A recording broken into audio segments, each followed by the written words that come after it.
Hello दोस्तों। इसका आंख देखिए। इसका आंख देखिए।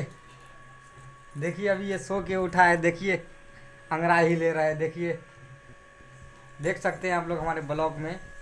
इसकी सुंदरता देख लीजिए आप लोग। कैसे सज धज रही है, जैसे लग रहा है इसको कोई। कोई ब्याह करने आएगी। तोरा दिल के प्रीतिया में घर के दुनिया बसा ले बानी।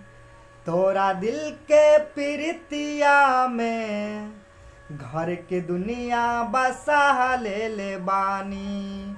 अब मानो चाहे मान रानी, अब मानो चाहे मान रानी, तोहके आपन बना ले बानी। तोरा दिल के प्रीतिया में घर के दुनिया बसा ले बानी।